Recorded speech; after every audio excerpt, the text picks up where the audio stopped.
talking and corrections are encouraged. We got a Did cup he of say coffee here, corrections please. or erections? Because there will be some sex talk. I think he said corrections, but it sounded like it might have been erection.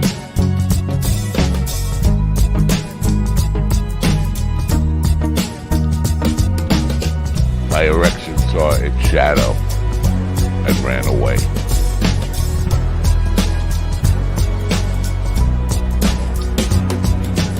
Damn good coffee. And hot. Wake up, America. You've got a dog that needs walking. That's right, sunshine. Just put on a big pot of strong coffee and get ready to type your little hate mail with your opinions about kumbaya and flat earth insanity. Stand-up comedy? You want stand-up comedy? Well, we've got sit-down comedy. It's time for Coffee with the Dog. You make me laugh.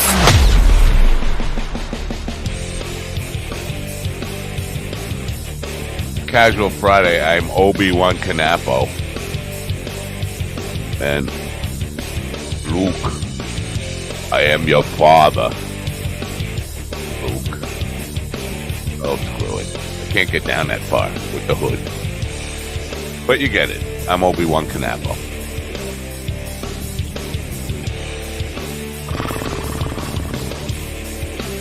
All right, Dan, shut up. Thank you.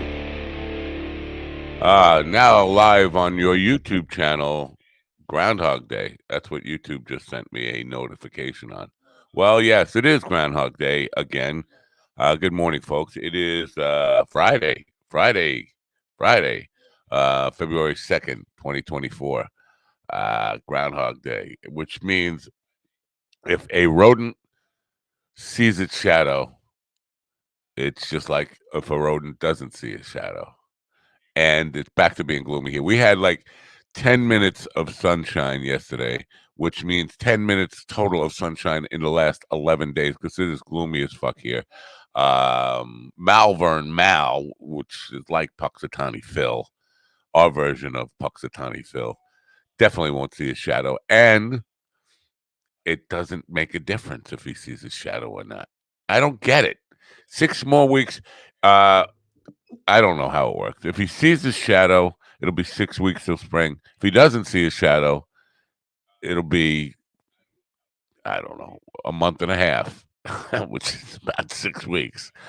Go figure. I don't know.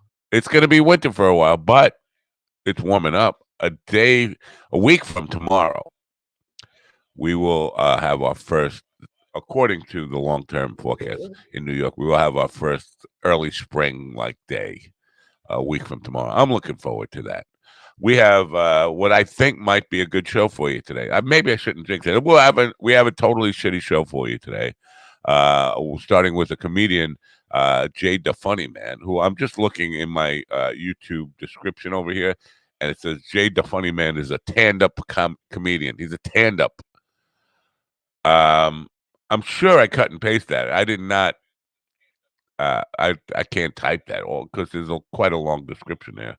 I don't think I would have typed that because I don't have the patience to type that. So maybe that's from his bio. He's a stand-up comedian.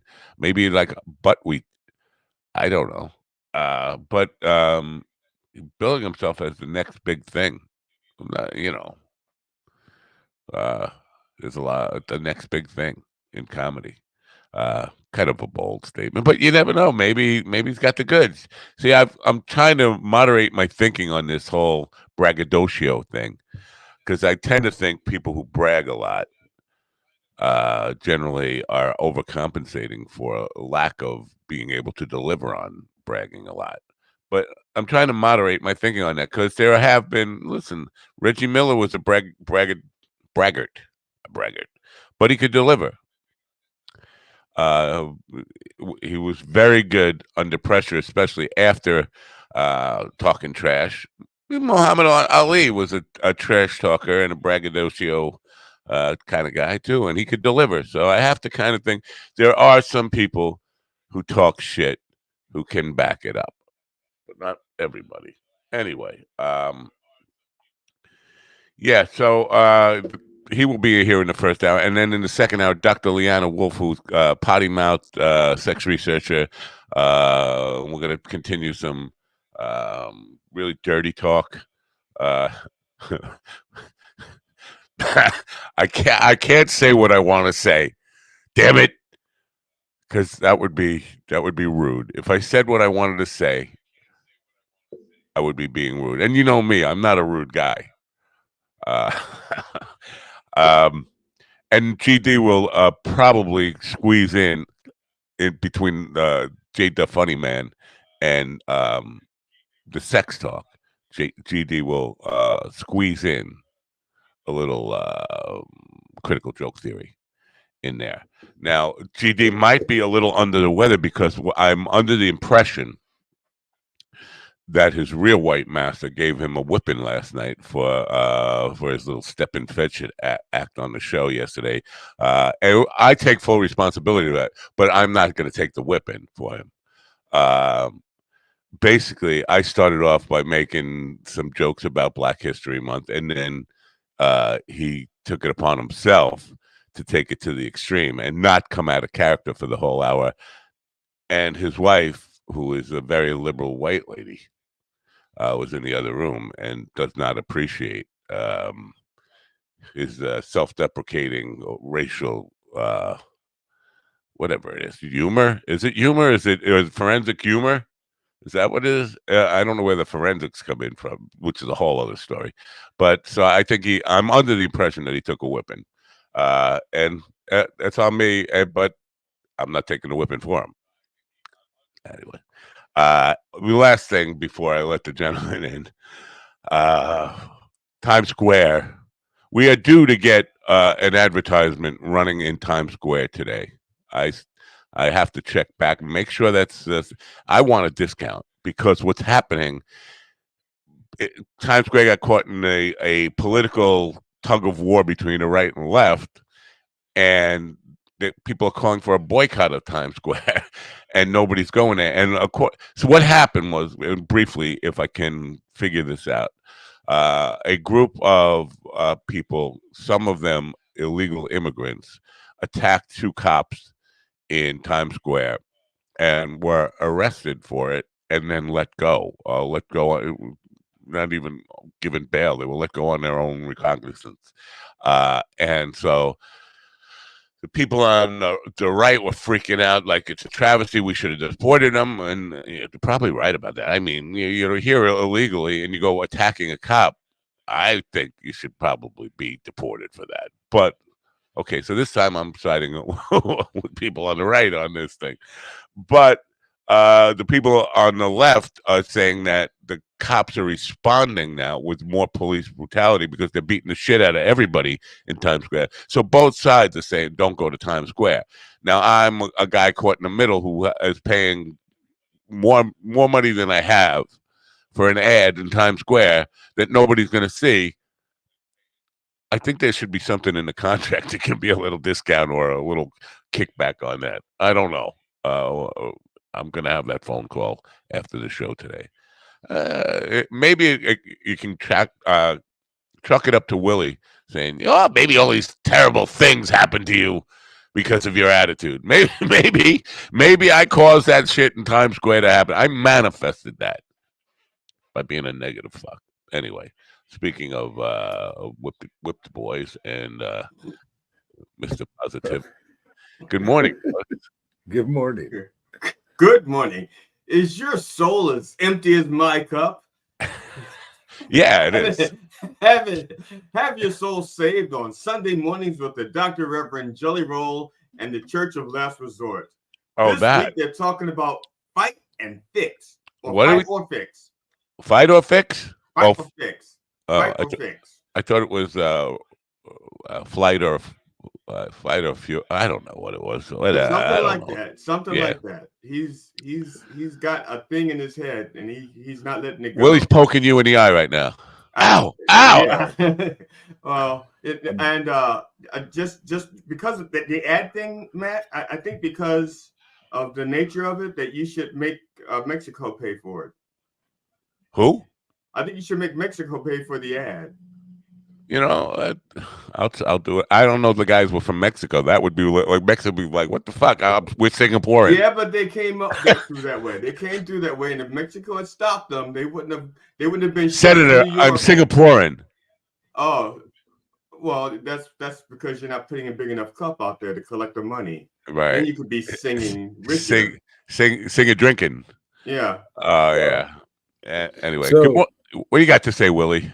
Yeah, Besides, no, I wanted to talk about it being Groundhog Day and how didn't you say that it was going to see its erection or something? yeah, well, because correction. It's a group. The shadow of its erection. Now, listen, I just want to give some advice to you fellas out there. If you're going to send dick pics, how you present your dick pic is always important. And a good way, if you have a member that's not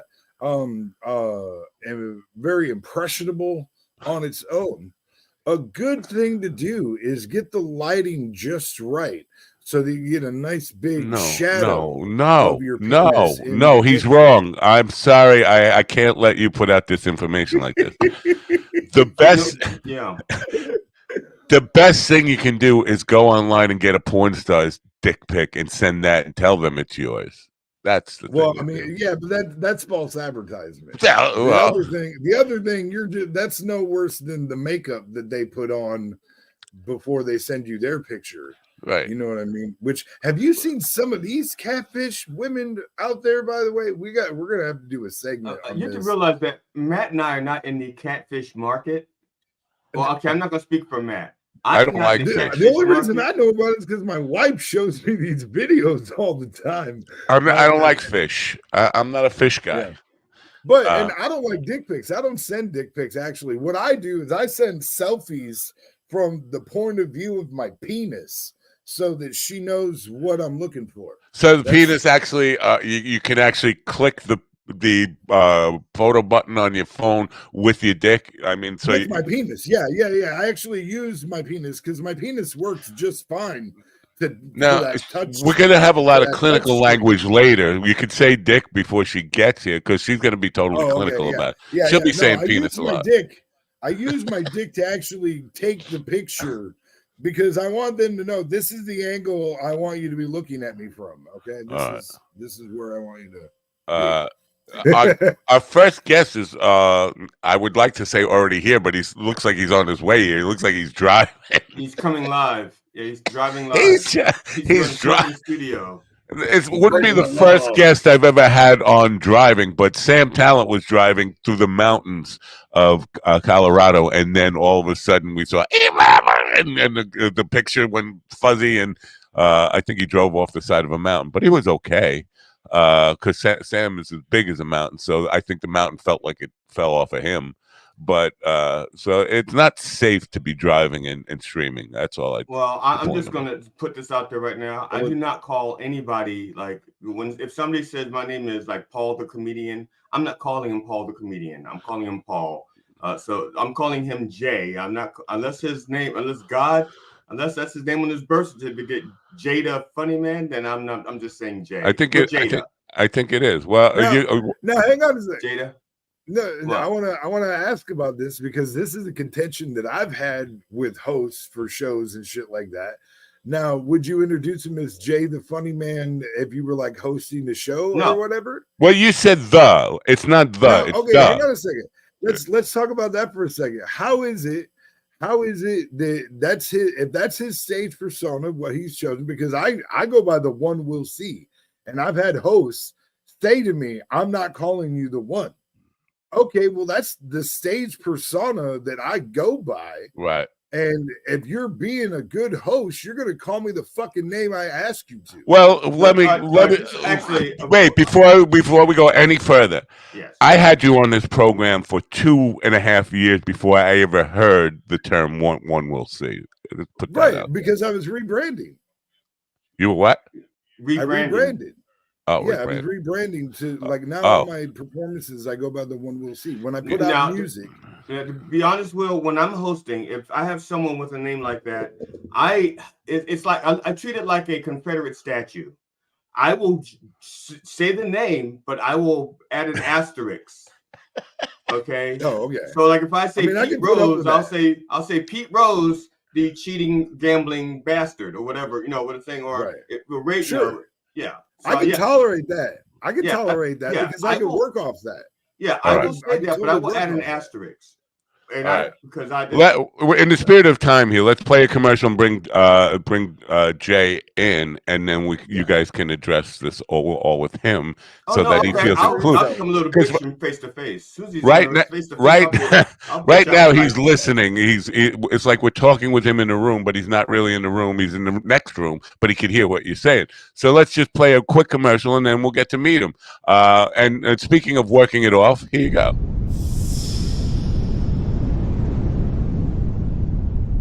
Did I say working it off? I meant jerking it off.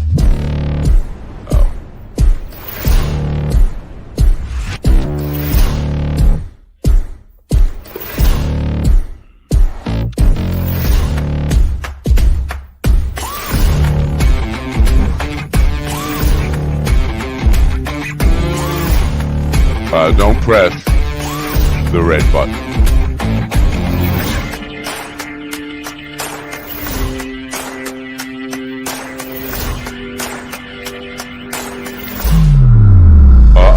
Don't press it. See, it will break glass.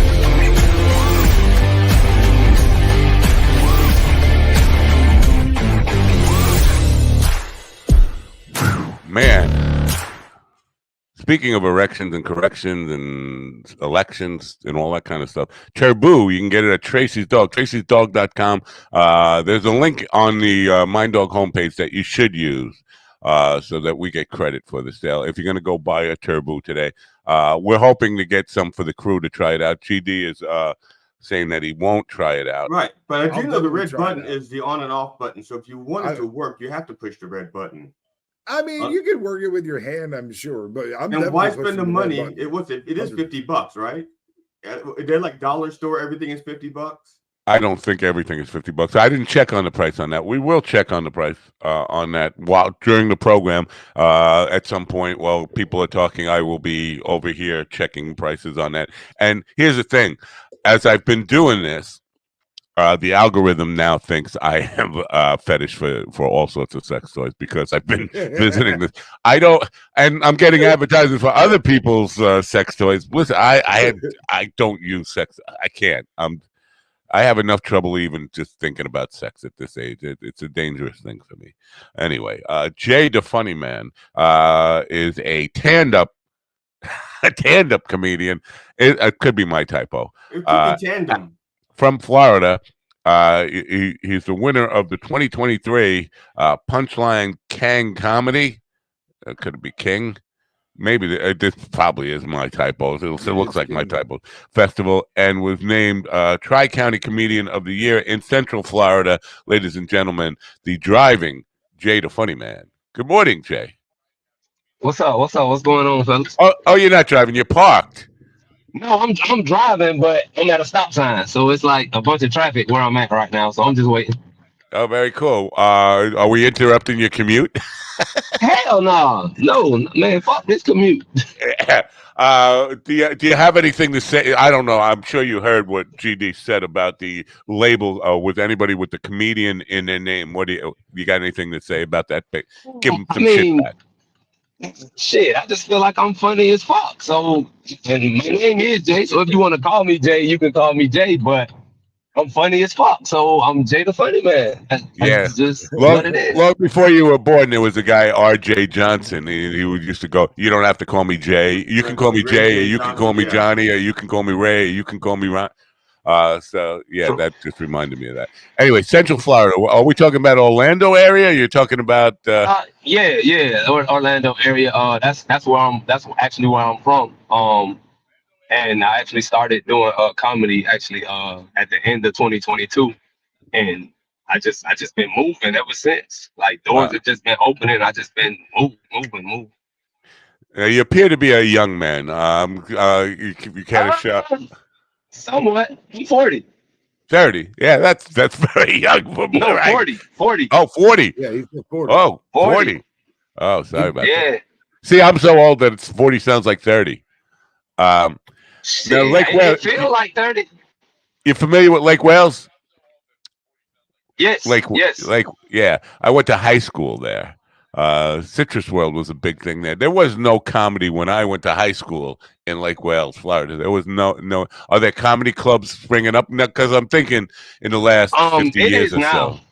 Yeah. Yeah, it's a lot of comedy clubs, and like open mic opportunities and things that have sprung up like around the Central Florida area lately. But now I'm pretty much out of Central Florida. I'm moving like around the country and stuff now. So it's Central Florida. That's just where I'm from. How you manifesting those opportunities around the country? Because this has been a subject that I've been kind of harping on for the last week or so. Reaching out, are you calling clubs out of state yourself? Are you booking yourself? That's pretty. Actually, I do have management, so he's been making a lot of calls. But I'm in like a bunch of different comedy groups on social media, so I see the different festivals and different opportunities that they have. And a lot of times you do gotta have the money to be able to go, out of state and stuff like that. Because a lot of people, they not really willing or ready to pay you when you're, just starting out and haven't really made a name. So I just been entering a lot of festivals and stuff like that, trying to get my name out. And when I do just so happen to visit another state or something like that, I'll call in advance to see if they have something going on, like any type of open mic or any type of comedy club that I can just go to just to practice and keep my skills up to par. Yeah, that's a lot. I hear that a lot. Anybody know a local place where I can jump on stage in a couple minutes? You would never see that in any art form other than comedy. Like you would go to a play and say, "Hey, can I jump up there and do Othello for 5 minutes or something like that?" Can I do a quick soliloquy? Yeah. So are you having a lot of luck with that, or are you going the festival route where basically you have to apply, you have to send them a check for whatever, then $50 or whatever to get considered? Some of them have like actually the festival I won, the competition I won, the Punchline King, and you said it right. That's how they spelled it with the A, so it's not King, it's actually King. Okay. But even with that, to enter, I think it was like $50. But they had so many entries. But out of all the entries they had, they only kept 14 comics. They only put 14 comics in the competition. Oh, wow. From around the country, and it was like a $50 fee. Yeah, it was like a $50 fee to even to register. So if you didn't get selected, they got $50 up out your ass. For real. I'm in the wrong business. I'm going to start my own comedy festival. However, instead of just charging people the $25, I'm going to tell them I'm going to put a hold on our credit card, and we're not going to put it through until we watch your video. That way, you're not just sending money, and we're not even looking at your shit. You just yeah, that's dope. That's dope. But it was a good festival. I had a good time, and then winning, like they actually put me on a cruise. I actually leave in April. They put me on a cruise to Mexico, Nice. A carnival cruise that I'll actually be performing on. It's a 5-night cruise, but I'll actually be performing on the cruise 3 out of the 5 nights. But here's the thing with that. Or maybe I'm wrong, but it seems to me if you're on a cruise and you're performing 3 out of 5 nights, you're performing for the same exact people for 3 out of 5 nights, which means you have not necessarily. Really? Not necessarily, because some of them, you got to think, some people may not come to the comedy show that first night or that second night. So some people may come and then they may decide like, hey, we went to a comedy show last night. It was amazing. You guys should come. And now they're bringing 3 and 4 more people with them that missed the last show. Right.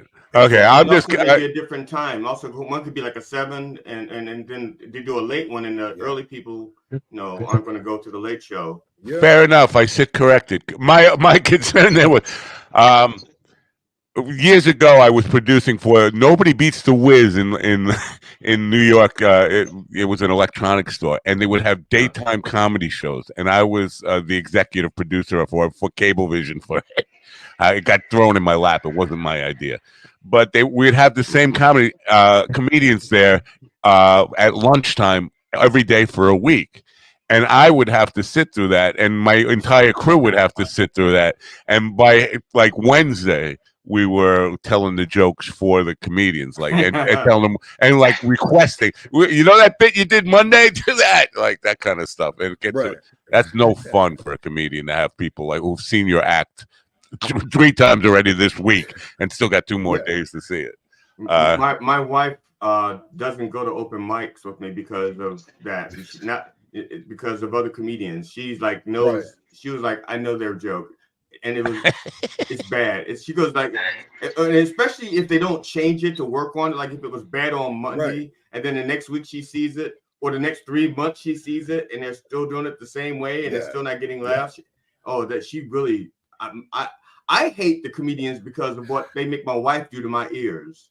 You know, that's a really good point that you bring up, GD, because one thing that I notice about some of these open mics, because especially the people that are early on or still in that open mic spot or whatever, they haven't really moved up. And then this is the funny thing, they don't know why they haven't moved up.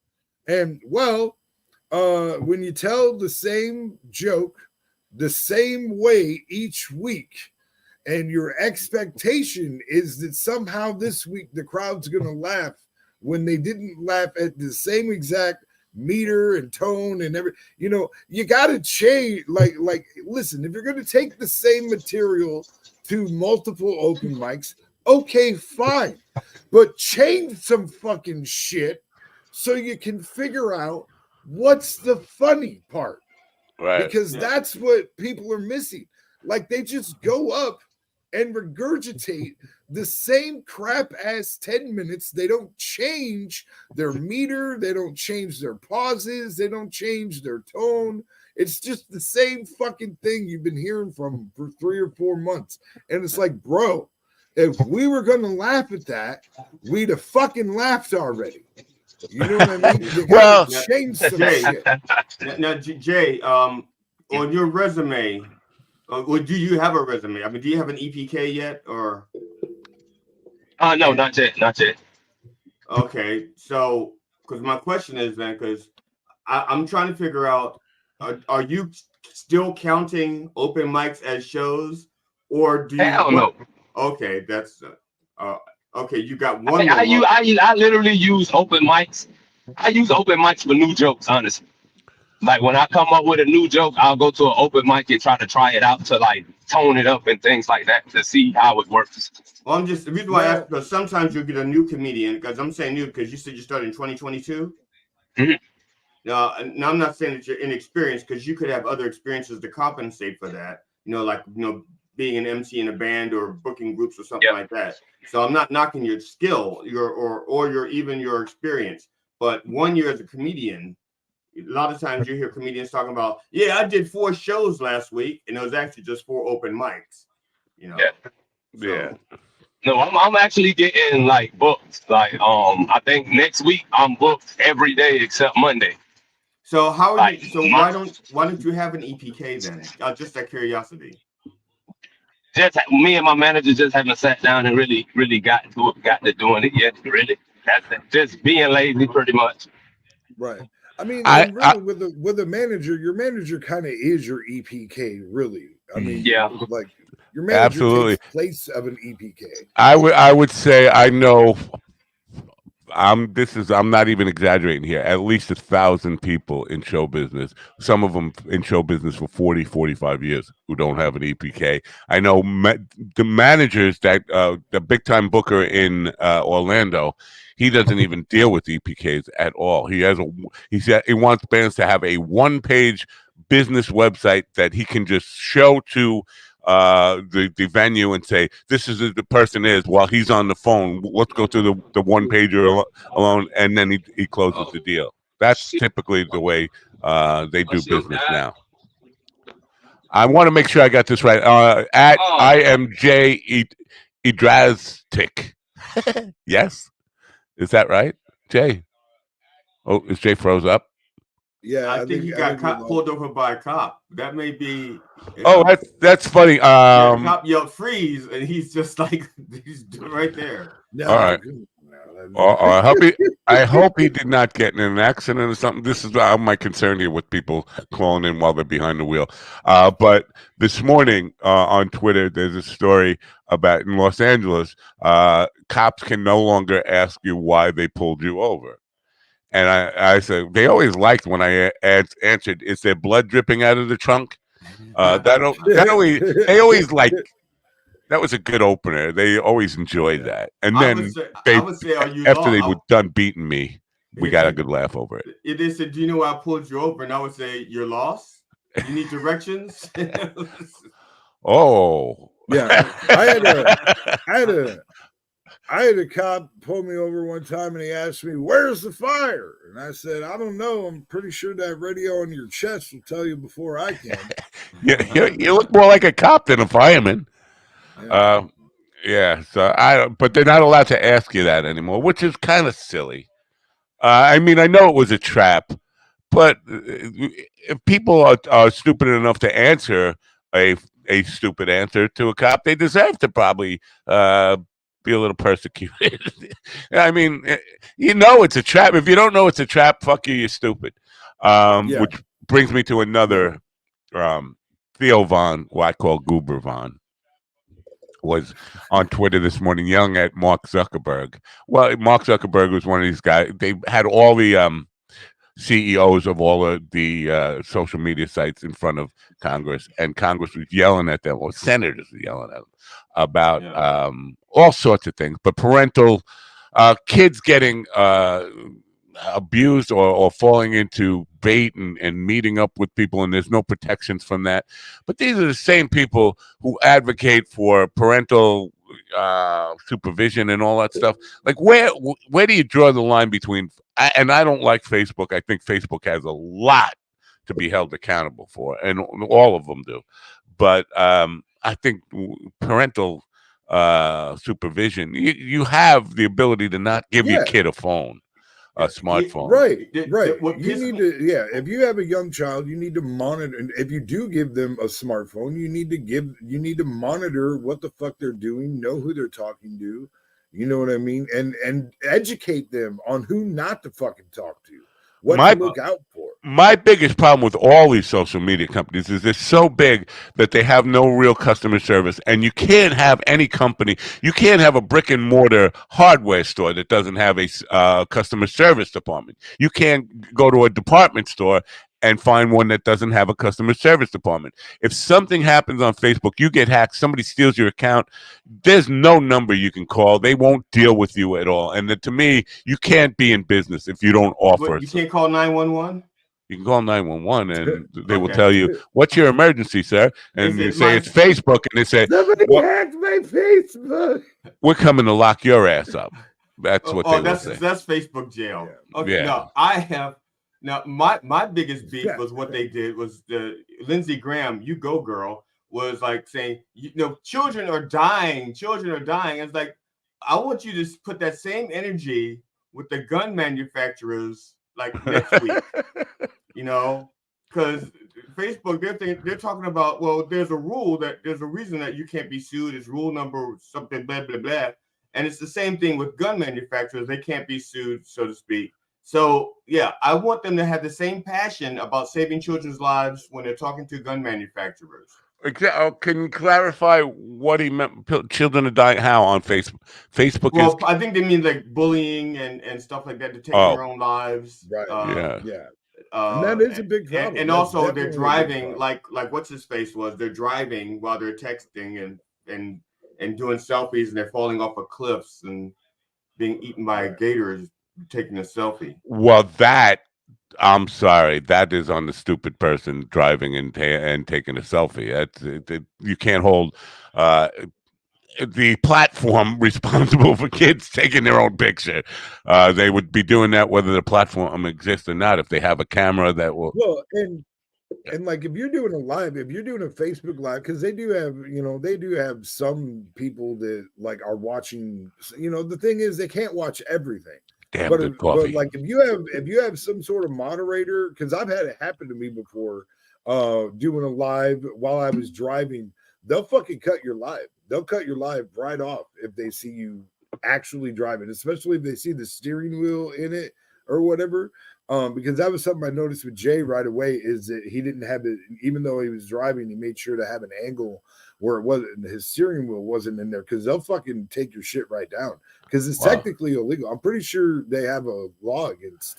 You think that's what happened? Wait, before you finish that, you think that's what happened to Jay? Some cops saw him talking on his phone while he was driving, and now he's locked up.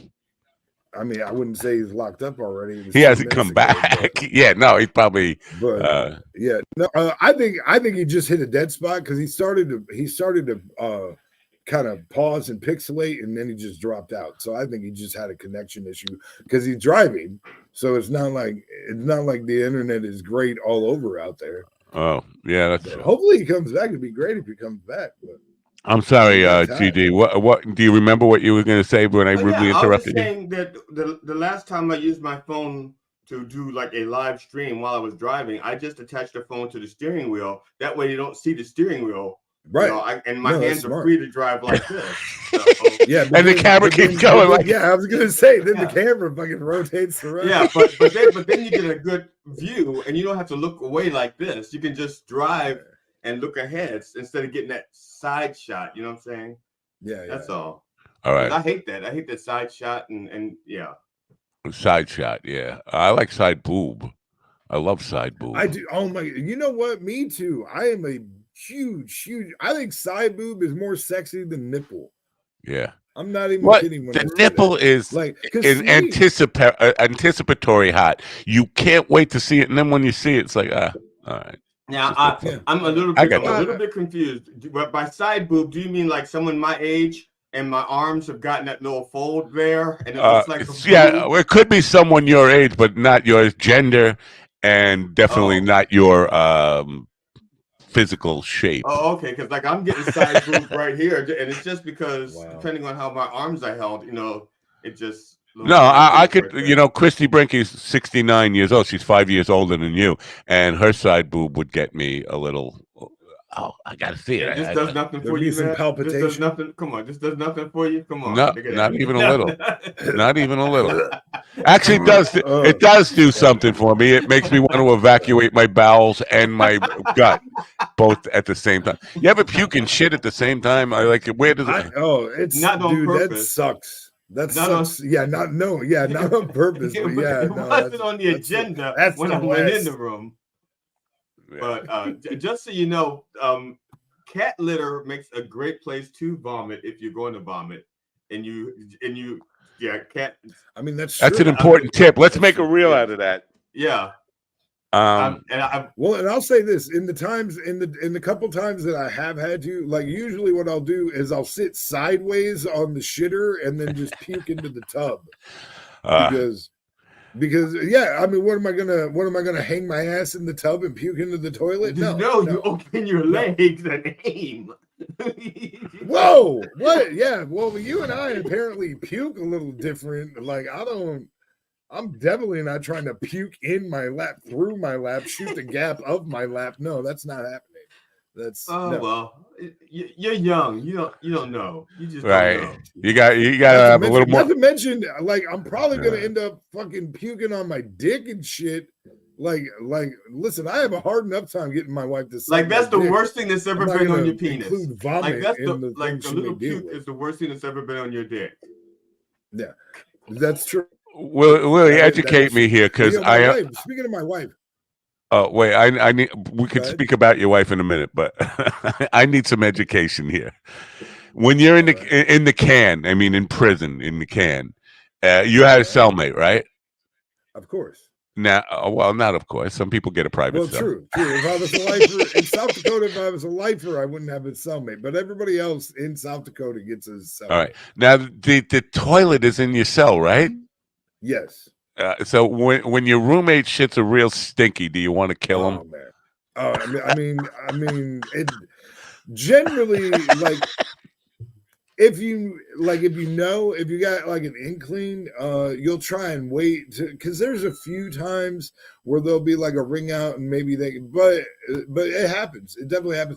What really bothered me is that, like, you're technically not allowed to put up a blanket or whatever. But a lot of guys, when they would shit, they would tie a blanket across the bathroom area, so at least like the people going by can't see. Yeah, you're not like a monkey in a cage at the zoo. Yeah, that's technically right. Technically, that's against the rules. And if a guard comes by, they might tell you to take it down. Most of the guards, they want it to be low enough that they can see part of your head, and that would be okay. But that blanket is not stopping the smell. Like it's right. Yeah. See, this is the most important reason I can't go to jail. Even the rape and stuff is not as scary to me as having to deal with like the shit. And I mean, and here's something I'll tell you. Like you think about. I'm sure that when you think about the fear of rape or whatever, is that you don't want to get raped. I'll tell you something else you don't want to have happen. You don't want to be locked in your cell when a dude gets raped right in front of your fucking house. Like, that fucking sucks. That was probably out of all my time in prison, because that happened to me. There was a dude that got raped right outside my cell, right in front of my cell. And was your door unlocked? Could you have done something? No, my door was locked. No, if my door was unlocked, I'd have fucking just dipped. I'd have just fucking left so that I didn't have to fucking watch it. Because I mean, to be fair, I did have some options. Like every cell is equipped with like an emergency button.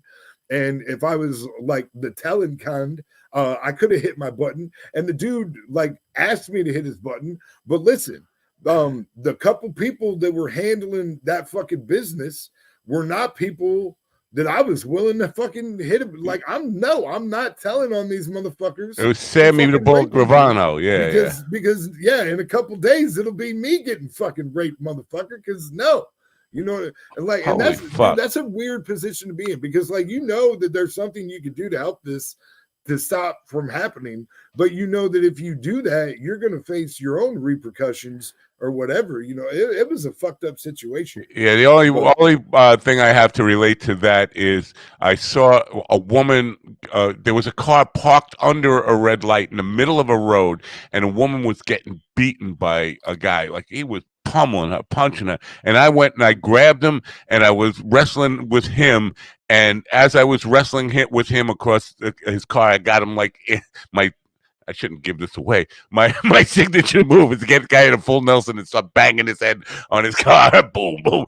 And as I was doing that, I felt, she stabbed me right in the fucking kidney. I was gonna say, she probably jumped you because you were beating up on her man. Yeah, she stabbed me because I was beating up on her man. Now I had to go to the hospital, and basically I could have died. She pierced my kidney just a little bit, but it was like, what, I'm there trying to save her, and she's turning on me and stabbing me in the back. Like the reason why I know that, because I've rescued a few damsels in distress in my day, and the first time I did it, the woman, once I got her guy in a compliment where he was helpless, she attacked me from behind, and so after that, the next two times I rescued, I always held them in a position where I could see them both at the same time. It's like, no, okay, I'm gonna restrain you and keep her in my eyesight. And so so they attack. I was like, no, lady, you don't want to attack, because I will snap his neck. There was a video on Twitter yesterday that it said this needs a script, and it had music to it, so you couldn't hear what was really going on. 3 people in an elevator, 2 guys and a woman. The 2 guys are like yelling at each other, but the woman is like hauling off and punching this guy, one of the guys, and the 2 guys are like, got each other grabbed like this, and they're not hitting each other, they're just both grabbed like this, and the woman is backing up and she's going like this. And she starts pounding on this one guy, and she kind of keeps doing that. She keeps backing up. Then they get in this corner, and the guys are there, and she's looking like she's going to kick the guy in the balls through the back of his legs, like she's winding up for it. That goes on for like minutes, and you're like, what the fuck is going on here? And then at the end of it, she's kissing the guy she was beating on. It's like, so that was her boyfriend fighting with another guy, but she was trying to stop the fight by punching him in the face. It's hard to make out exactly what was really going on. Well, that's their foreplay. That's how they do a threesome. In the elevator? I wish I could find that. No. Okay, so let me surmise what happened here. All right. So All right. the couple I'll gets see if I into the find it. elevator. The couple gets into the elevator, and then the other dude gets in the elevator, and he says something about how nice the lady of the couple looks. No. Right? And then he didn't say that. No. Here. Listen, let me spin my tail first. Jesus. Yeah, but no, she didn't look nice. So he might have said how ugly she looked, and then you can continue from there. Oh, okay. Yeah, all right. So he says how ugly she looks, and he's like, "Hey, don't be talking about my girl like that." And she's like, "I told you to stop shit with everybody. You always stop shit." You know, I found it. I'm going to share it. Give me a second here. I'm going to share this video because it's just too fucking bizarre to not share. And it doesn't look like Jay's coming back anyway. No. Okay. That's not him. Dog too. That's Okay, me. all right. Did I mute myself? I got to mute myself, right? Mute. Okay. Share. What is your signature move called? Huh? What's your signature move called? I mean, I know you described it in a technical sense as a full Nelson with a headbang. It's called the doggy.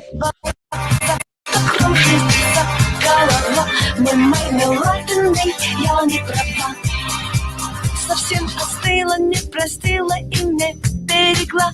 Потом решила и забила на 2. И слава, опять мне кажется, что кружится моя. Couldn't stand that music. Oh yeah. Yeah. Yeah, look, what? Check her out. Yeah, she's Check. trying to stop her dude from having. Look at this. Problem. She's winding up. Oh, now she's taking a beating. Oh my god. For the people on the radio, try to give the play-by-play here. Now she looks like she's gonna fight. She looks like she's planning on kicking him in the balls from behind. Yeah, she did the field goal thing, like you Oh, move like field goal kickers. Give him the whole. Oh my god, back in move the up. head. You know that's not even allowed in the UFC, bitch. What the fuck? Yeah, but look how she bends her wrist. That's taking a point away for sure. What the hell? She's gonna snap her wrist like that. She doesn't have any The real judges' technique when it comes to scorecards punching. are really gonna. Do you want to watch the whole thing, or you want me to skip to the end? It's got about 4 more minutes here. Yeah, skip to the end. How long is it? Skip to the end, because I think the Russian judge is going to give them a 6. The French judge is going to give them a 3.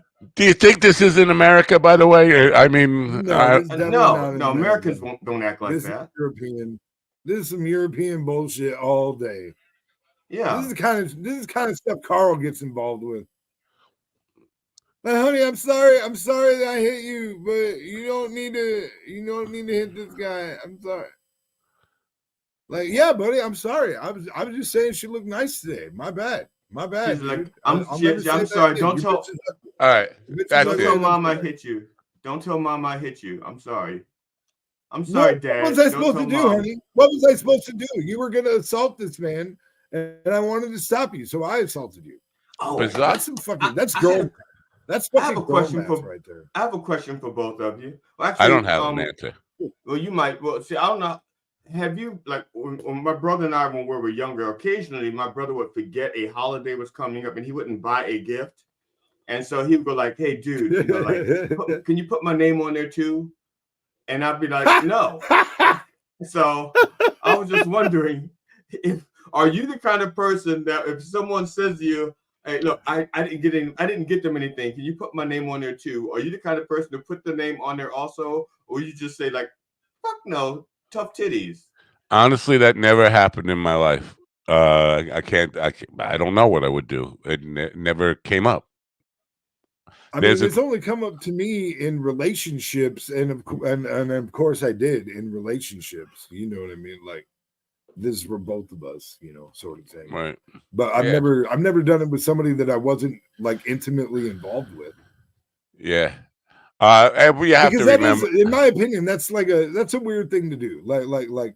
Like, don't try and share in my gift giving. That's fucking weird and rude. And yeah, no. Yeah, this is also from what's his face, who didn't really consider you or didn't have the money or whatever. I don't know that.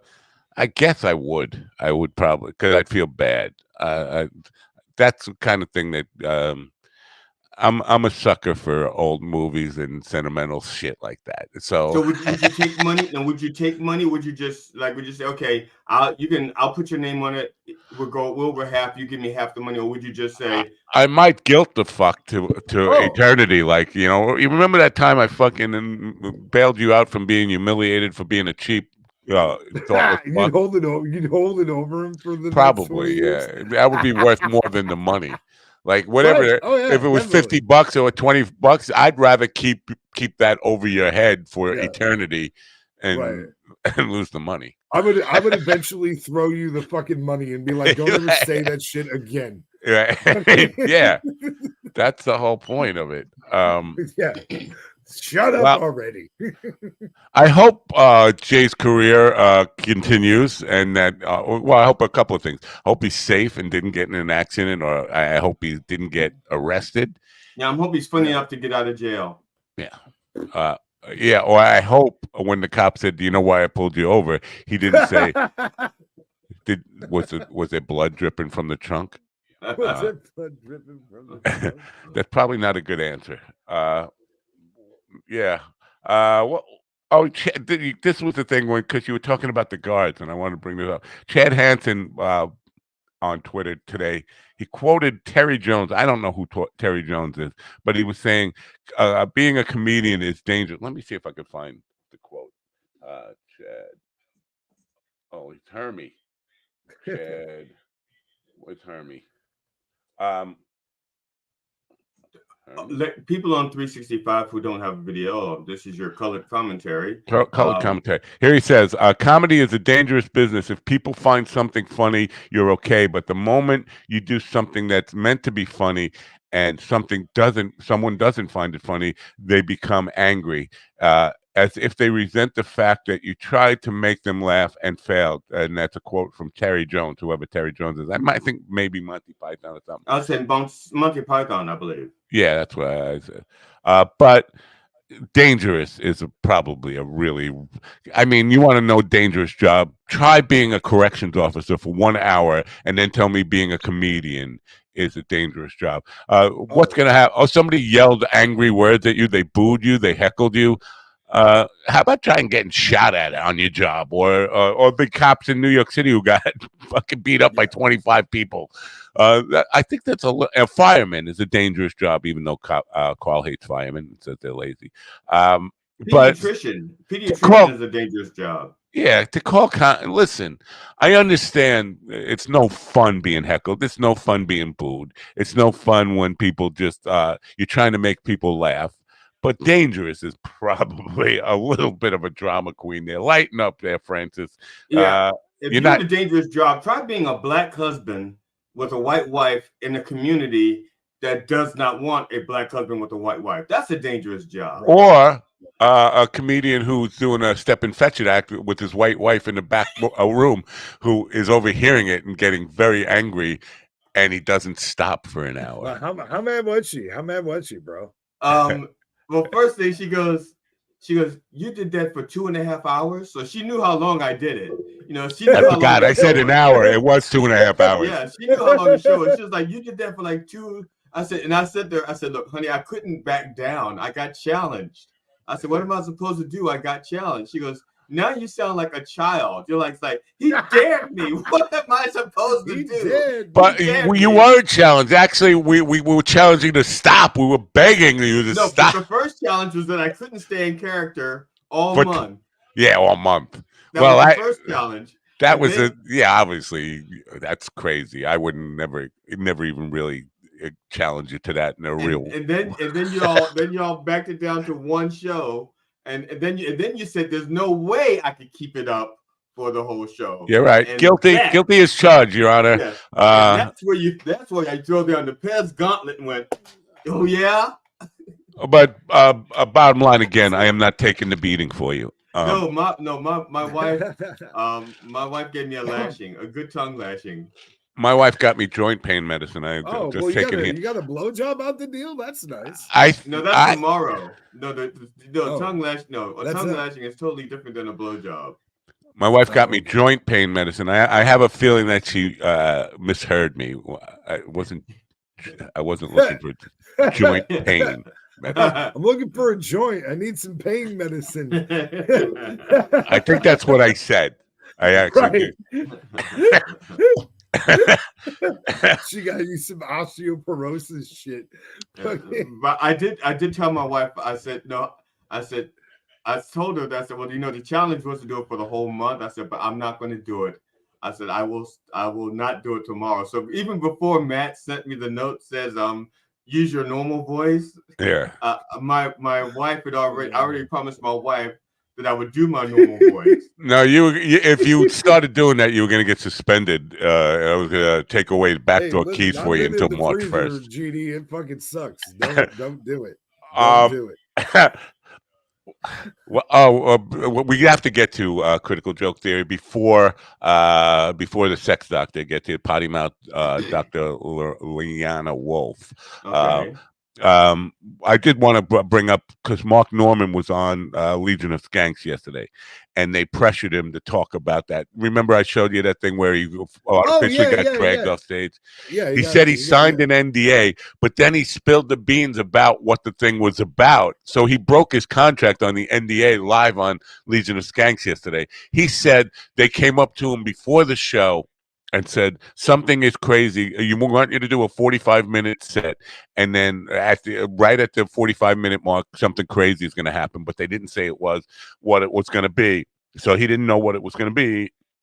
But obviously he was playing along when he was doing that little jog out. He knew it was a safe. It was not. It was a setup thing.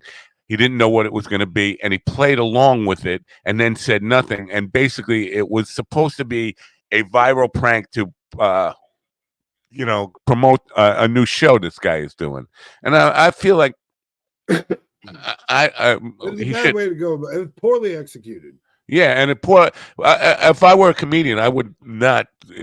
I know you love to work. I know opportunities are what they are. He's big enough to say, "Nah, that sounds like bullshit, man." I'm Mark Norman. You can't. Some shit for sure. You're not gonna get viral attention on shit using me without me knowing exactly what's going on. Yeah. And that's not even some crazy. That was some weird shit. I wouldn't call it some crazy shit. It was just weird. Yeah, bad acting. Like the guy who jumped up on stage looked like he was a kid. They just said jump up on stage, and he was looking around like, I don't know what to do. What am I supposed to do? Am I supposed to look menacing or something? What the fuck? I think they were supposed to. This is what I think happened. I think that they didn't check with the club security, and I think that they were probably supposed to both go up there because there were two of them, right? And I think they were supposed to both go up there and like them grab Mark Norman off and just rush him out. But they were, I think that they paused because as soon as they stepped up on stage, if they didn't say anything to the club security was already on the move. That's why that dude froze and looked at the people coming at him. I'm just spitballing here, but to me, I think that's what happened. Is probably they checked with Mark about doing it, but they didn't check with the comedy club security team. Yeah, she seemed, and the host seemed genuinely thrown off her game, like she didn't know how to handle it when she came back. Well, because I think what happened is it's like, okay, that didn't go the way we thought it out. You know what I mean? Like, because if you think about it from the perspective of one of the people who's supposed to take off Mark Norman. And you see the security starting to move towards you, and it occurs to you, oh, fuck, we didn't check with them or clear with them. They're going to treat us like real fucking perpetrators of some bullshit. Right. You know what I mean? And in order for that not to happen, they were like, yeah, okay, we'll just leave. And then they had security come back in and take him out. It was fucking weird. Yeah, so really, my whatever it was poorly executed. Yeah, my genuine takeaway from this is, as a Mark Norman fan, I'm a little pissed at Norman. I'm not like cancel Mark Norman level pissed at him, but I am pissed at him as a fan. Like, don't treat me as your fan in that way. Of course, I wasn't at that show, so he wasn't treating me. But those people in the club, the customers did not know it, and they thought there might be some real danger there. They were evacuating the club. That's not fair to do to your fans. I am cancel level angry at both whoever has the show they were trying to promote. I think anybody who watches that show is a dick. Don't reward them by watching this shitty show now if that's the best they can do for humor. And I am cancel level, and it's not going to happen. Cancel level angry at New York Comedy Club for allowing your customers to be treated that way. It just seemed like a really bad idea, a poor idea, and I would not go to New York Comedy Club uh, until they really address it in the right way and come forward and say we fucked up. You know, they didn't do that. They just put out a thing that it was part of a show promotion and we had nothing to do with it. No, take full responsibility and say you're sorry. That's what I want to happen. Now, unless you can come on the show and apologize in person, and we'll have you on the show. Right, apologize in person. That's correct. Willie's going through his old floppy disks, seeing if he could find his old porn collection on his floppy disk there.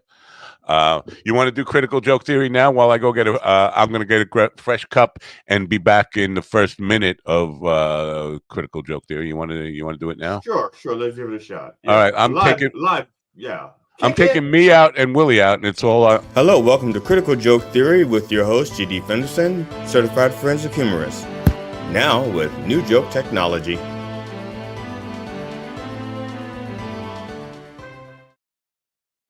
Hi, I'm G.D. Fenderson, certified forensic humorist at large, but I'm losing weight. Welcome to Critical Joke Theory, episode 41. Now with new joke technology, an open caption for the humor impaired. Actress and Broadway legend Chita Rivera dies at age 91. Winner of 2 Tonys and a Medal of Freedom, as well as a number of other honors, Rivera will be remembered for dozens of roles, including her iconic portrayals in West Side Story and Chicago. Chita was Anita before Rita was Anita. She was also Velma Kelmy in Chicago, and her performance left you jonesing. In parting, I say bye-bye, Birdie. I apologize, I forgot to advance my slides. Joe Madison, the Black Eagle, is dead at the age of 74 of prostate cancer. Joe was a prominent voice in the Black community, and he challenged you by asking, what are you going to do about it? On a personal note, I learned a lot from him. He taught me that in politics, there are no permanent friends or permanent enemies, only permanent interests. My heart goes out to his family, to his wife, Sherry, and the rest of his family. Joe and I didn't always see eye to eye, but we did go toe-to-toe with respect. Rest in peace, Black Eagle. Now, to be honest, I always hated that moniker. Really, there's no joke. Although first, bye-bye, Birdie, now Black Eagle, I could use a golf story. President Joe Biden and First Lady Jill Biden will join grieving families at Dover Air Force Base on Friday for the dignified transfer to honor 3 American service members killed in a drone attack in Jordan. The service members killed Sunday were all from Georgia. Sergeant William Jerome Rivers of Carrollton, Sergeant Kennedy Sanders of Waycross, and Sergeant Brianna Moffett of Savannah. Sanders and Moffett were posthumous. Shit, they were promoted to the rank of sergeant after they died. Damn it. I'm sorry. I'm listening here. President Biden, in moments like these, has been dubbed the consoler-in-chief, unlike his predecessor, who was not dignified. Besides, remember the last time we trusted him to transfer something? Oof. Biden has declared that the U.S. will retaliate using multiple measured means, which could include striking military targets, some cyber attacks, sanctions, and something from behind curtain number 4. At the risk of sounding as old as a 2024 presidential candidate, I remember back in the day when we would just send in the CIA, here he goes. topple the government, and replace the Shah, and say, did I do that? The House passed a $78 billion tax relief bill to expand child tax credit and reduce some small business regulations in a bipartisan vote. hardline GOP lawmakers took him at the expanded child tax credit, arguing that the provision would grow the welfare state. They are holding fast to the old adage, the Lord helps those who helps themselves by oppressing the poor. We are here to help the billionaires of states fare well. Senator Chuck Grassley said the quiet part out loud, mainly because at his age, he says everything out loud. We don't want to do anything to give Biden a victory during an election year. Would it hurt those hungry children to miss a few more meals between now and November? An Ohio man has been sentenced to 216 months in prison for trying to burn down a church that showed its support for the LGBTQ plus community by hosting a drag show. Amen Penny, 20 of Alliance, Ohio, was arrested and charged in 2023 with one count of violating the Church Arson Prevention Act, another count of using fire to commit a federal felony, a count of malicious use of explosives, and a count of possessing a destructive device, according to the Department of Justice. Wait, you can't bomb a church if your name is Amen? That would be as if Jeffrey Dahmer's middle name was Vegan. Can I get an amen? Penny pleaded guilty to the church arson hate crime and using fire and explosives to commit a felony on the 23rd of October, 2023. Penny is a member of the extremist White Lives Matter Ohio group and another organization called the Blood Tribe.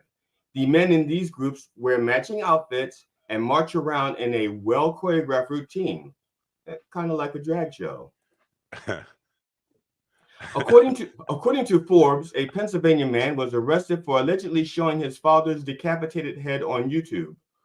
Justin Moan. Oh yeah, I saw that. Yeah, Justin Moan was ordered to be held without bail on Wednesday after being charged with killing his father with a machete and showing his decapitated head on YouTube on a YouTube video, a local prosecutor said. Justin Moan of Middleton Township was charged on Wednesday with first-degree murder, abuse of a corpse, and possession of an instrument of crime, a machete, in Bucks County Court, where a judge ordered the 32-year-old to remain in custody. The district attorney's office said in a statement, but charged with abuse of a corpse. I think the abuse came before it was a corpse. Right. If this were a golf story, I'd say he really sliced that one. He seemed a little tight-lipped about it. Yeah. In the 14-minute video, Moan called his father a traitor to his country, displayed his head twice, and said that his father was burning in eternity. Eternity by Calvin Klein. It has a nice watery floral scent. You smell like a corpse. Justin Moan also rallied against President Biden and Black Lives Matter while voicing right-wing conspiracy theories. Black lives must matter more than his father's, or else this would have been a hate crime too. Eternity by Calvin Klein. I just want to say to people at Calvin Klein, don't sue me. Okay. The feds did not raise interest rates, so no one else's interest was raised, and no one cared. And finally, Elon Musk, shown here at lunch saying, "Hold the chips," the billionaire founder of the neurotechnology company Neuralink, has said the first human received an implant from the brain chip startup and is recovering well. The patient, however, will not be able to use the chip until he receives a blue check mark. The hope is that the patients with severe spinal damage will be able to function and operate devices with the use of their brains. Trump supporters are ineligible for the Neuralink chip since you have to have a brain and a spine. If you did not see that line coming, you are most likely a Trump supporter. I am G.D. Fenderson, certified forensic humorist. Without a blue check, by the way. Yeah, now with new joke technology. Thank you for Thank you for watching Critical Joke Theory. Be safe out there and don't feed the crazies. Right.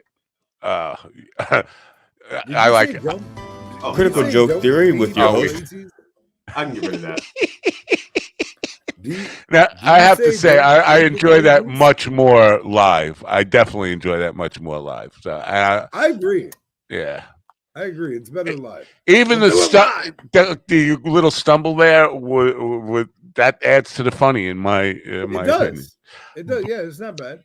A couple of Not things bad. I wanted Look, to talk about here. Now that vote, the congressional vote you had Democrats and Republicans, and independents had no votes on it, neither way, for or against, and that's typical. I know there are a couple of independents in Congress. Are they just not voting on it? I get elected as an independent, and now I'm just going to sit on my hands and not vote on it. I'm just going to sit it out. It's just very weird. Why are the independents never I voting think on they're it? waiting for the checks to clear. They don't know how to vote. Well, it's just, it's weird though. Don't you think? Don't you think it's weird that you go through all the shit you need to get elected, and then you don't do anything at all? I don't think are there any independents in Congress? I mean, in the House, I know in the Senate there are two. There's King from Maine, Bernie Sanders from Vermont, but I don't know if there are any actual. Why would they list it in that in the tally? I think it's unless they don't, because what they usually have is the columns. I don't have the graphic, but the graphic has like yay, nay, and NV, right? Which means they haven't voted yet. There's a column that lets you know how many remaining votes there are, and so that's how you can tell how many. If it's zero in that column under independents, then there are no independents. No, they're according to I just looked it up. Congress.gov. Members of Congress find a representative. There are a handful of them. I'm trying to. Excuse me. Sorry. Who are listed as Amish. Justin Amash, is he still a member? From I thought he was Michigan? gone. Well, they have him listed as. Oh yeah, that's passed, right? Because I thought he got booted out. He was a libertarian. 2021 he got was his final. Yeah, so I don't see anybody currently serving. So why do they even bother listing it? How old is that list? When was it refreshed? It looks like it's independent now. But okay, not okay. No, this is going back to the beginning. I guess they haven't had any since Amash left in 2021. But the list is still there. It's got all the independents who ever served here in Congress. But I guess there are none. But why is C-SPAN still have that listed in the tally if there are none? That's They probably just use the same format as they do for the Senate. Maybe could be. There are a few in the Senate. Yeah. Now, if Bernie Sanders listed as an independent, that's what it has here. He's listed as independent. I think technically a Democratic Socialist, right? But he's an independent who caucuses with the Democrats, and King is just a straight up independent who caucuses with the Democrats. Well, I feel a little better knowing that there are none in Congress, and that's why they're not voting. Because I was thinking, what the hell? They're showing up there. My Senator Krista. Oh no, she's not Hildebrand. I thought she's a Democrat. Yeah. Sanders is listed as an independent. Angus King, Dean Barkley, James Jeffords, Robert C. Smith, Joseph Lieberman. He's dead. No, he's not dead, but he's not in the Senate anymore. No, Lieberman. In fact, he's with no labels now. Yeah, the only present ones are Sanders, King, and Cinema. Like that's right. a movie. She just became an independent. Right. Yeah. She's from the movies. She's the Cinema. Anyway, so the other part of that I wanted to talk about the Musk thing with the Neuralink. My wife, because I said what I said to you guys, that why didn't he try it on himself first? My wife said he did. That's how he got. He's got his brain he's really a cyborg. He's brain damaged. What do you think about? I mean, I know that's a conspiracy theory. It's crazy, but you know what? He doesn't seem to have any real human qualities about him at all. That's why I don't think he would have done it on himself. I think a person, well, actually, someone like that actually would have said, "Let me try it." I don't know. I just think he's just too rich to do it himself, and he would think it would require a poor person to do it for him. All right. What was the other thing in there that I wanted to comment? Oh, that weird guy, the dead guy, not the guy who The guy that abducted killed a his corpse. dad, that chopped his dad's head off. Yeah. Did you look? Did you see how, like, he looked like he was very satisfied with himself? Like Justin Moan, I think. Yeah. Yeah. I think that's Justin Moan. Like, man, You know I how think hard it would be to cut somebody's head off? with a machete, not that fucking hard. Yeah, I mean, emotionally, like how. Okay, but I think you're pretty detached at that point. Like you're experiencing. Listen, if you're chopping your father's head off with a machete, chances are you're experiencing a bit of a detachment from reality. Now, here's the thing. Moment, wouldn't you say? I don't want to steal the Reverend's fire because he's going to talk about this on Sunday, but the guy was a frustrated musician also. Oh God. Yeah. Oh no. Frustrated musician. He had like 2 albums that he self-produced, I think in 2017. Doesn't everybody?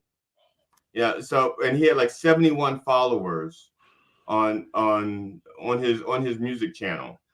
So I think for a good use, and again, I don't think the audience here is going to be watching, according to my numbers, the Reverend show on Sunday anyway. But a good use for bots. A good use for bots would be to like the pages of unstable people so they think they're being liked, so they won't do stupid shit like this. So that I think if somebody had bought one of Hitler's paintings, he wouldn't have become a fucking crazy ass Nazi. There is some truth to that, I'm sure. I mean, yeah. No, well, matter of fact, my friend Johnny, we had a very heartfelt discussion one day because he wanted to be encouraging towards me, and he wanted to let me know that he believed in me and was happy about my pursuits. He said, but I'm worried about the longer you go pursuing this notoriety or whatever, that's going to feed into the bad side of what goes on in your head sometimes. And he was worried about that sort of thing because he knows that I've been prone to instability in my life. But I mean, for me personally, like I've already done way more than most people ever thought I would, so that helps me a lot. But I mean, that's a very real fucking thing that sometimes, and it's not, because it's not just suicide, people that are unstable, that have these problems or whatever, a little bit of fucking validation for what's going on in their life can change a whole lot. I guarantee you, Lee would not have done it last week if he would have had some significant response to what he was doing. And I mean it takes a lot to silence those fucking voices. People that struggle with having this internal monologue that is constantly attacking them, constantly telling them that they're no good. That's built by people, in the past that have said those things or, hurt them in certain ways. If you don't heal that shit, like it is imperative that you at minimum lock in with some people that are going to breathe life into you and not feed into that negative side, because it's right there for some people. I think people need to have calendars with cute animals. Okay. I think that helps. Little shit like that helps. My new spirit animal is a sloth. That's because it used to, my spirit animal was a griffin. But at my age now, my spirit animal is a sloth. I move slowly, I do things slowly, but eventually it will get done. So That's my and they do this. That's my wife's spirit animal too, by the way. I just want to let you know that. That's the look. That's the look he had on his face. If you pull up the mugshot, GD, you're making the same face that guy made after he cut his dad's head off. That's the exact same face. I don't know if I screwed up or Dr. Wolf screwed up, but she says she's backstage. She's not backstage, so I just sent her a new link. Hopefully, she'll be here. Yeah. She's probably on the old link. I bet you she's on the old link. Yeah, probably the one from Monday. Yeah. Yeah, okay, I've makes sense. done that before. So should we all move to join her, or can we get her to come? No, we can't. That show is no, that'd be it's not in the bucket anymore. That's a past show. Yeah. I just sent her a new link. Hopefully, she'll get that email and say, "Okay." Oh my God! So my wife and I watched a classic Rodney Dangerfield movie yesterday. My 5 Wives. Oh my God! I never even heard of it. Oh my God! It's so ridiculous. He's a bigamist. He's a polygamist. Andrew Dice Clay is in it too. Wow. Which was great. Is he one of the wives? Yeah. My 5 Wives. Let me look it up while you play one of the wives. No, he plays the guy. He's trying to Rodney Dangerfield's character. He's trying to get the land that he has or whatever. So and he's like a mafioso guy or whatever. And then Jerry Stiller plays the big boss mafioso, right? Which was even funnier. Like, and I'll be honest with you, like. So who played the wives? Who played the wives? Hot chicks. Duh. Wow. I don't know. I mean, I don't know. I could let you know in a second, but it came out in 2000, so Rodney was close to death. He only died in 2003. I think. Yeah, he was. It was one of the older ones. And I don't think if I remember right, it didn't really do all that well, but it was decently funny. He had some pretty funny parts, and I love the ending. The ending of it. Molly Shannon, Jerry Stiller's in it. Yeah. John Panette is in it. I love him. Rob DeLue, I don't know him. Fred Keating. I don't see any women yet, except for Molly Shannon. Angelica Libera, Kate Liban. I never heard any of these people. Anita Brown. I mean, they were chicks that I didn't know. Molly Shannon was the only chick in there that I was familiar with. Seems like Rodney was one of the writers on this thing, and he wasn't like because I know he bought jokes from people. He was hiring joke writers. It doesn't seem like I'm surprised to see him as. I looked at my wife and I was like, I think Jackie wrote part of this movie. I'm pretty fucking sure because by that time, Rodney and Jackie were not getting along. At the end of Rodney's life, they were not friends anymore. Oh, I didn't know that. I don't want to get into what that's. No, about, yeah, I mean that's fine, yeah. But speaking of movies, remember Ethan Hawke and Julia Roberts. I was talking about that movie that they're from New York. They go out for a vacation on Long Island. And then while they're on vacation on Long Island, enemies of the United States, they start a cyber war. So phones stop working, ships start losing their navigational control, airplanes start crashing all over the place, TV doesn't work, everybody's power is out in the United States and all that kind of stuff. That's the premise of the movie. Yesterday, the FBI, or 2 days ago, the FBI was in front of Congress testifying that we should expect that to happen any day now. China is ready to take down our infrastructure, our travel, poison our water, scary shit like that.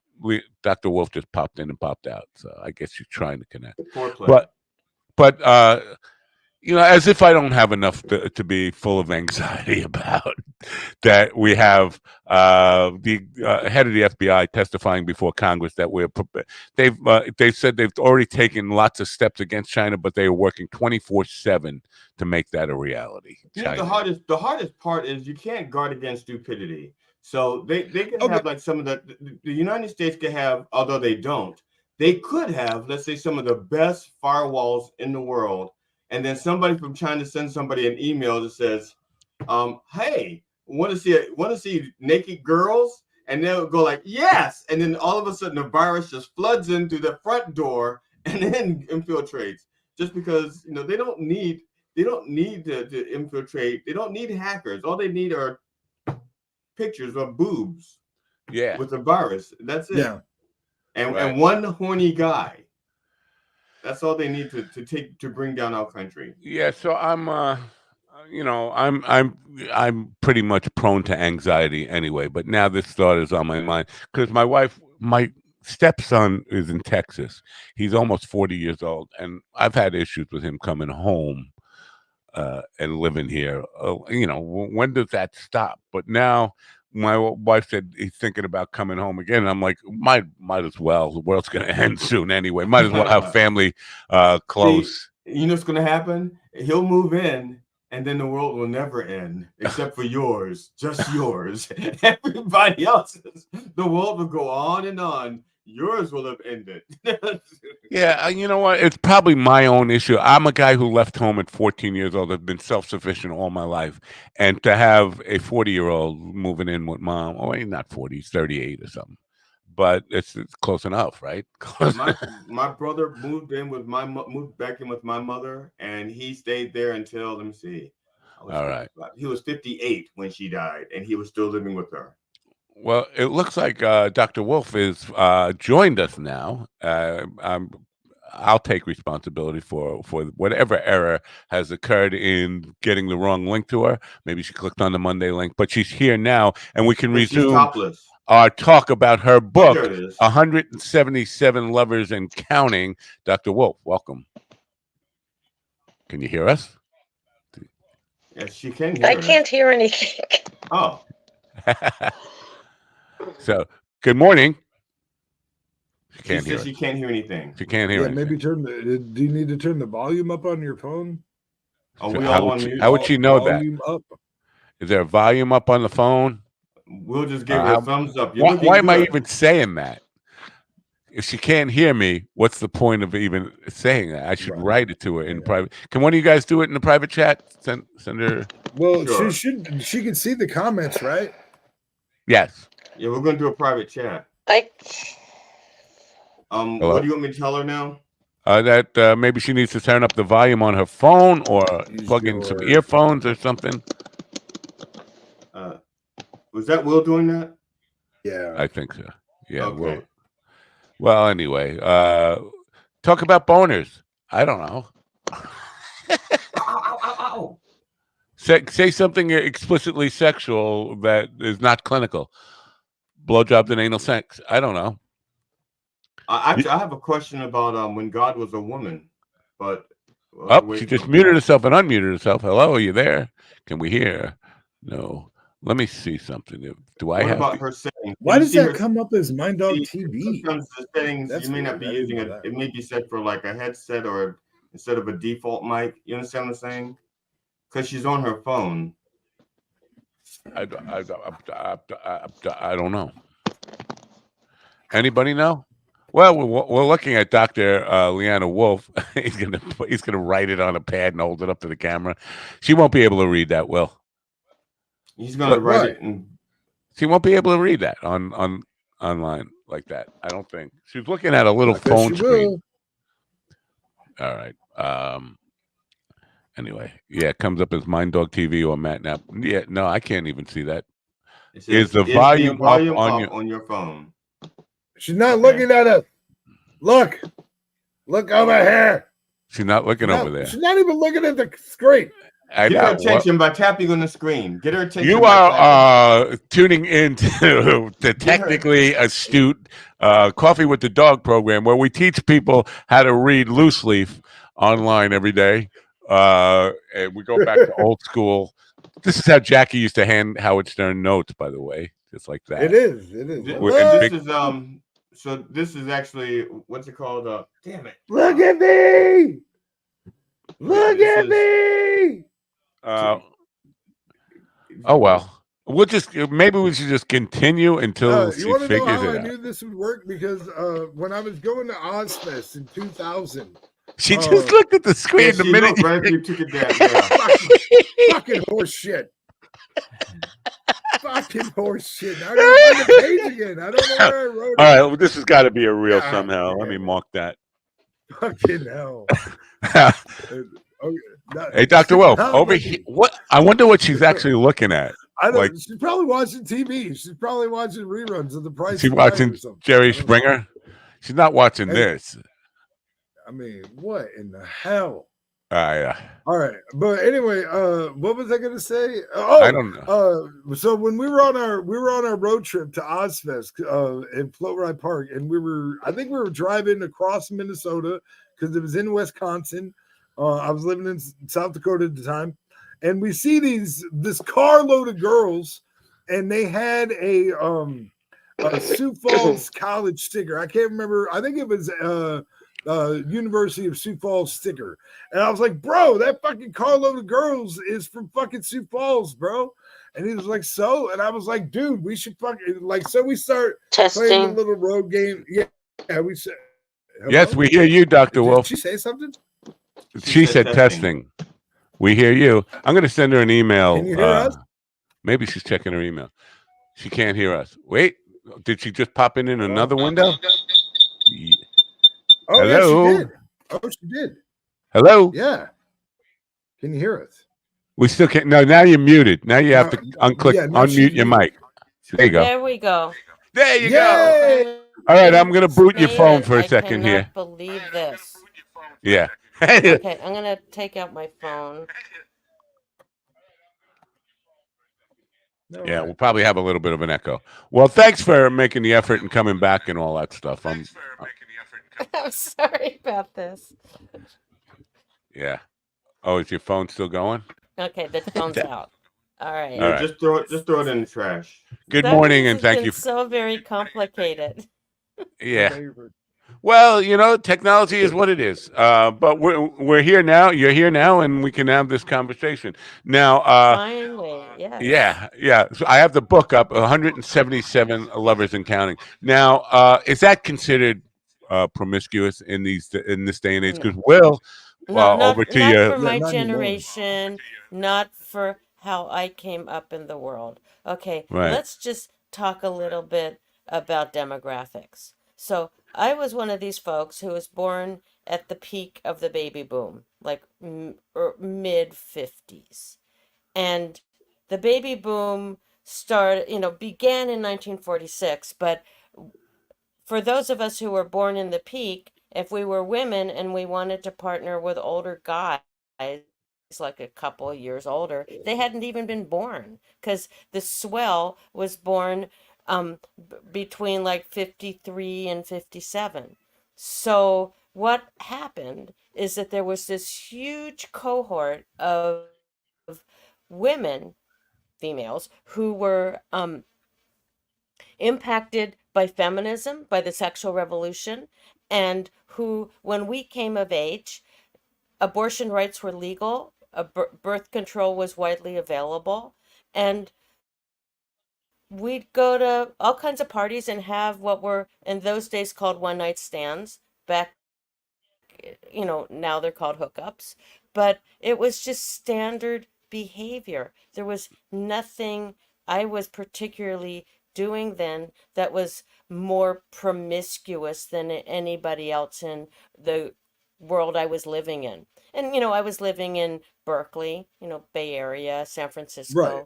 That kind of time. And perhaps the only thing that became unusual about my life in terms of numbers is that I spent a lot of time being single. So, because I just enjoyed meeting all kinds of people.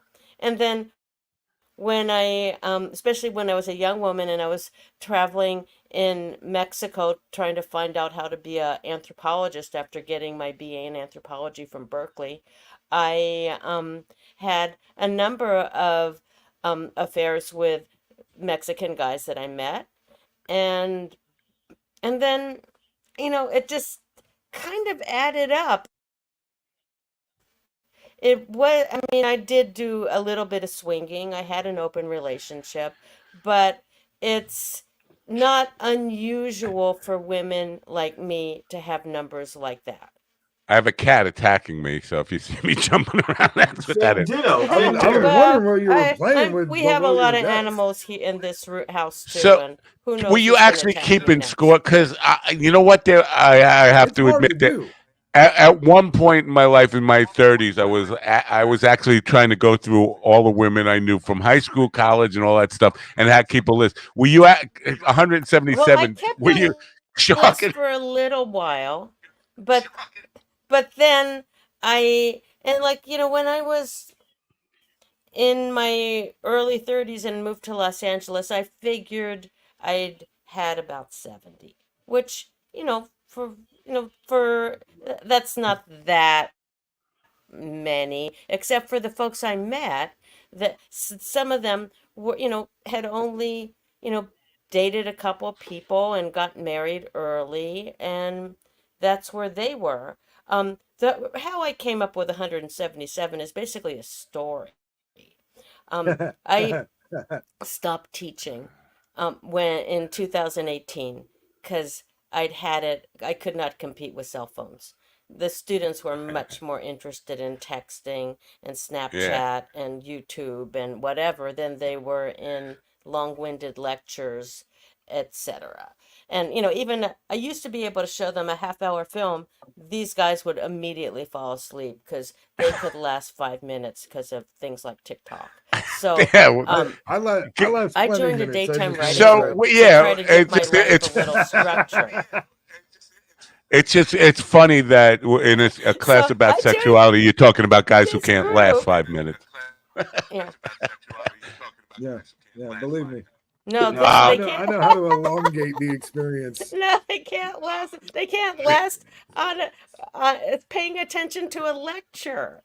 Right. Right. no, Well, my wife I'm and not I. giving them hands-on instruction how to last longer. That involves private counseling. It's not something I'm teaching in my classes. yeah. So anyway, No, I said my wife and I I'm got my wife and I got joined together this late in daytime life. writing Uh, group, and it turns out the folks in this group are a hair older than me and grew up very differently. One of them was in an arranged marriage. Someone else married her high school sweetheart.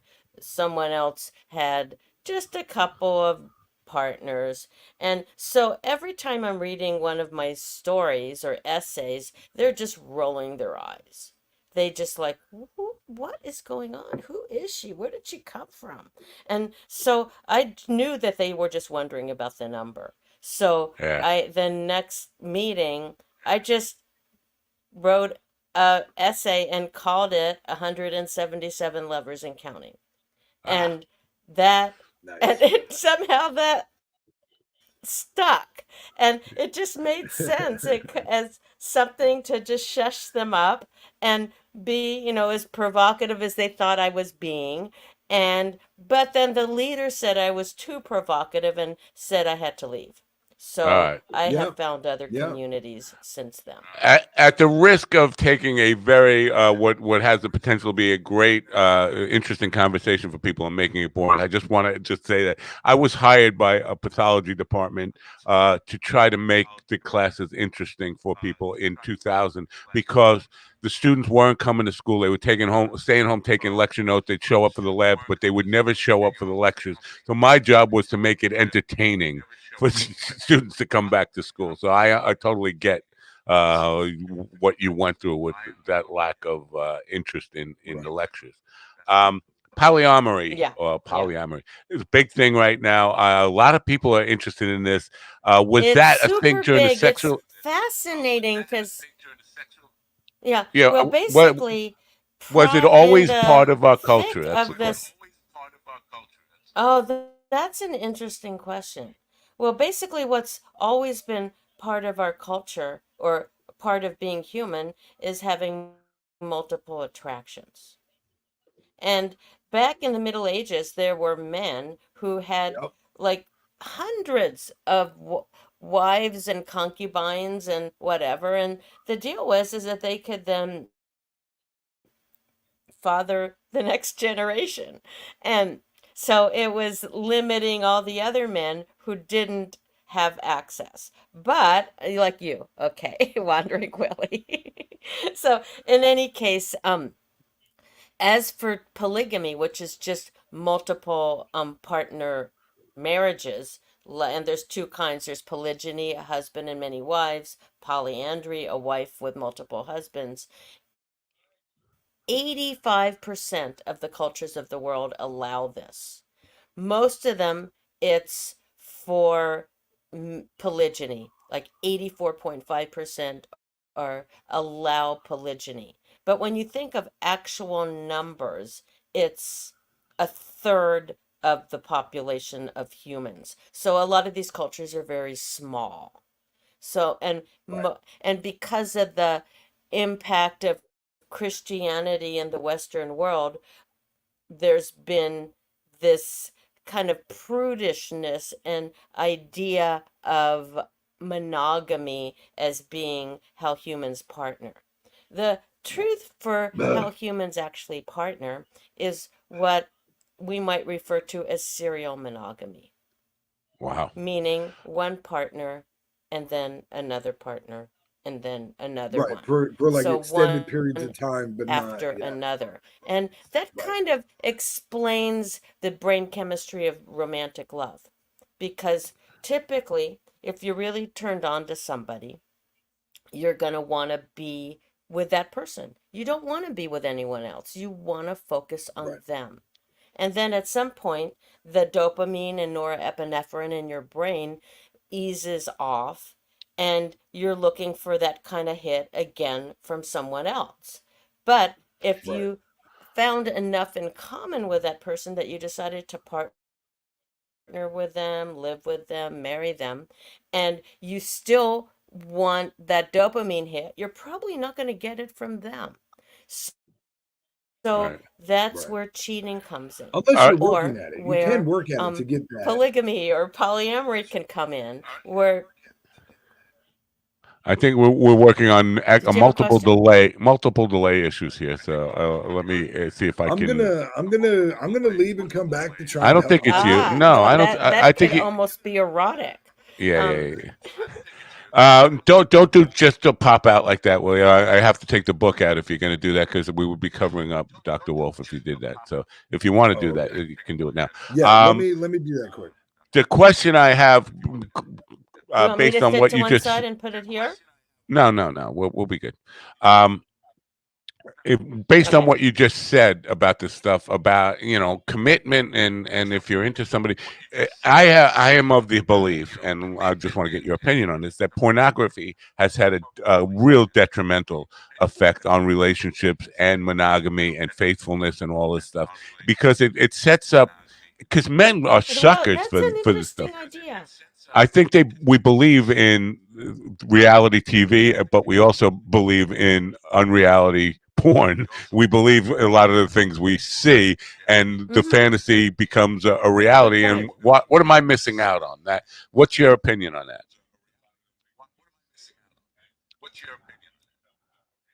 Well, pornography is fantasy, and it's not necessarily how real folks engage each other sexually, or able to. I mean, the porn stars are like athletes.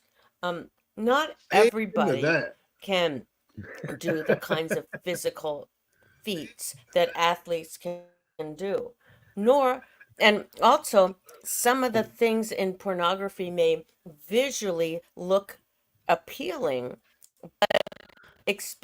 But it experientially really they're hurts in real not. life. Like, most women probably don't want to have ejaculate spewed all over their faces, but for somebody watching it, it Or might even their tits cause. or their backs.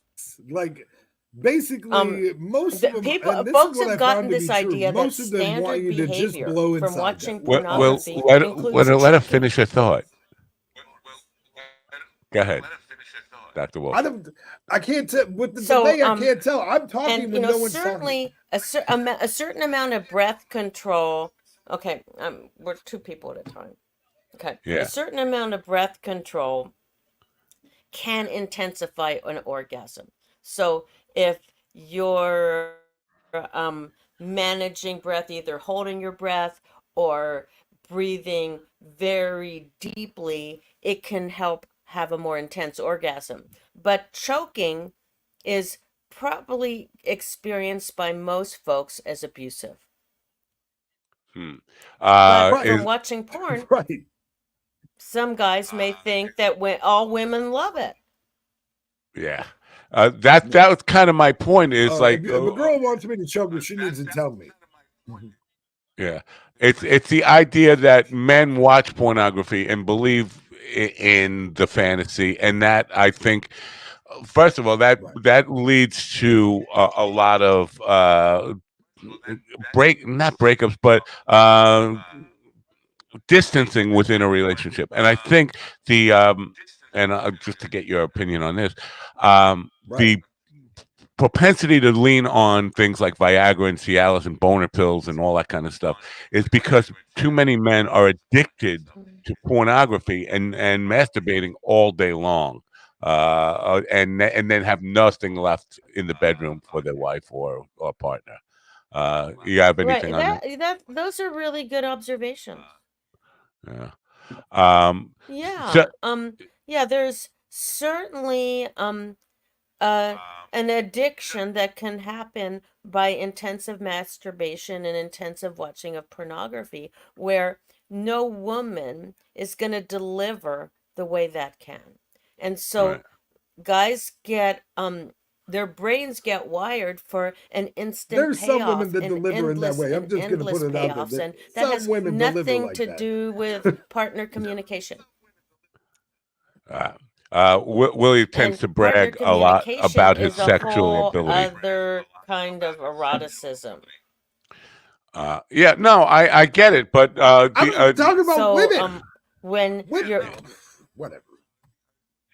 yeah, the delay issues are still a problem. Willie, you gotta watch as much as listen to see if people are talking at the same time as you. You're talking over her. Um, So basically, but coming back to the polyamory thing, I've seen people, sex researchers, porn stars that I've talked to on this program, basically encouraging that as a cultural shift that we should be. They think this is a more healthy attitude in life rather than monogamy being the model for the way culture should advance. You have anything on that? Any opinions on that? Yeah, well, I don't know if I told you, but I did my doctoral dissertation on polyamory and jealousy. And so I've been studying this for a very long time. And so here in the Western world, the word polyamory emerged in the early 90s. But it's only really recently that mainstream media has been captivated by it. And we're seeing, cover stories in like the New Yorker and the Wall Street Journal and Atlantic magazine and stuff that are addressing this as something that hot people are doing or all kinds of folks are doing. And Well, for the longest time, it was alternative folks or artists or people who were living In a hippie commune, non-mainstream lives. And the deal with and for those people, especially if they were had resonated with the what I would call the culture of polyamory, they had support from each other. They were in chat groups, potluck groups, conferences, etc., where they would to really get find ways to manage their emotions, because ultimately it's very jealousy provoking, just in terms of biologically who we are, to watch our partner be with someone